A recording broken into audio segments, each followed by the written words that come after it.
জাতীয় জরুরি সেবা নম্বর 999, যেখানে ফোন করলে মেলে পুলিশ, ফায়ার সার্ভিস বা অ্যাম্বুলেন্সের দ্রুত সেবা। কিন্তু সেই বিশ্বাসের জায়গাটিকে কাজে লাগিয়ে একটি চক্র শুরু করেছে প্রতারণা।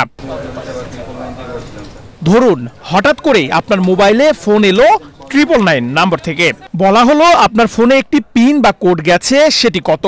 জাতীয় জরুরি সেবার নাম ও নম্বর দেখে আপনি নিশ্চিন্ত মনে কোডটি জানিয়ে দিলেন। এতেই বড় রকম সর্বনাশের মুখে পড়তে পারেন আপনি। আপনি হয়তো ভাবছেন এটা তো পুরোপুরি কল্পনা। হ্যাঁ, আপনার ক্ষেত্রে কল্পনা হলেও রাজশাহী শহরের কাশিয়াডাঙ্গা থানার আরপুর বাগানপাড়ায় বাস্তবেই ঘটেছে এমন ঘটনা।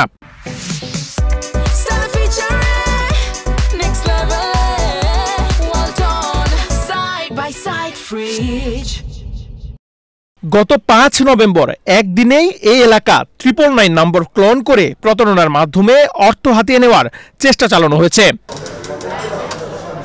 প্রথম ঘটনায় প্রতারক চক্র 999 থেকে একজন নাগরিককে ফোন দিয়ে নগদ অ্যাকাউন্টের তথ্য জানতে চায়। তবে সন্দেহ হয় তিনি ফোন কেটে পুনরায় 999 নম্বরে ফোন দেন। তখনই ধরা পড়ে প্রতারণার বিষয়টি। পরে তিনি পুলিশি সহযোগিতা নিয়ে থানায় একটি জিডি করেন। দ্বিতীয় ঘটনায় প্রতারকরা অন্য একজনকে ফোন দিয়ে জানায় তার বিরুদ্ধে থানায় মামলা করা হয়েছে।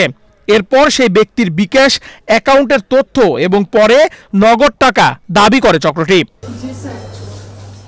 999 থেকে কখনোই কোনো নাগরিকের আর্থিক তথ্য বা পিন নম্বর চাওয়া হয় না। 999 শুধুমাত্র পুলিশ, ফায়ার সার্ভিস ও অ্যাম্বুলেন্স সেবা প্রদানের জন্য পরিচালিত হয় বলে জানান পুলিশের এই কর্মকর্তা। যিনি কলার, তিনি আমাদেরকে যে জিনিসটা জানিয়েছেন, তিনি 999 থেকে একটি কল পেয়েছেন এবং তার পিন নাম্বার চেয়েছেন, তার ব্যাংকের পিন নাম্বার চেয়েছেন। তো তিনি কনফিউজ ছিলেন। কনফিউজ থাকা থেকে উনি কলটা কেটে দিয়ে আমাদের 999-কে ফোন দেয় এবং আমাদেরকে জানায় যে আমরা কোনো কল দিয়েছি কিনা। এটা আমাদের জন্য একটা ভয়ঙ্কর ব্যাপার, কারণ এই আমরা যেটা বুঝতে পেরেছি পরে আমাদের টেকনিক্যাল এক্সপিরিয়েন্সকে ব্যবহার করে, সেটা হলো যে 999-টাকে ক্লোন করে এভাবে বিভিন্নজন কল দিচ্ছে। এবং এই কলটা এসেছিল রাজশাহী মেট্রোপলিটনের কাশিয়াডাঙ্গা থানাধীন থেকে একজন জনৈক ব্যক্তি ফোনটা করেছিলেন। তো এইটা আমাদের জন্য একটা ভয়ঙ্কর ব্যাপার। এ ধরনের প্রতারণা থেকে রক্ষা পেতে নাগরিকদের সতর্ক থাকতে হবে এবং সন্দেহজনক কল বা বার্তা পেলেই কাছের থানায় বা সরাসরি 999 নম্বরে যোগাযোগ করার আহ্বান জানান জাতীয় জরুরি সেবায় নিয়োজিত কর্মকর্তারা।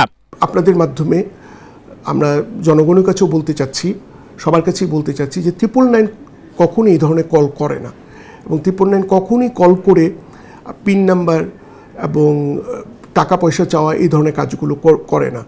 যারা করে তাদের বিরুদ্ধে আমরা আইনগত ব্যবস্থা নিচ্ছি, আমরা জিডি করেছি এবং তাদেরকে আমরা ধরেও ফেলতে পারবো। বাট আপনাদের মিডিয়ার মাধ্যমে যদি এই জিনিসটা বেশি কাভারেজ পায় তাহলে জনগণ এ ব্যাপারে সাবধান হবে যে 999 থেকে এই ধরনের কল আসলে যে এটা 999-এর নয়, এই জিনিসটা জানতে পারবে এবং কোনোভাবেই পিন নাম্বার দিবে না, কোনো তথ্য, ব্যাংকের কোনো গোপন তথ্য তাদের কাছে প্রকাশ করবে না। নেহাল আহমেদ প্রান্ত, বাংলাদেশ প্রতিদিন।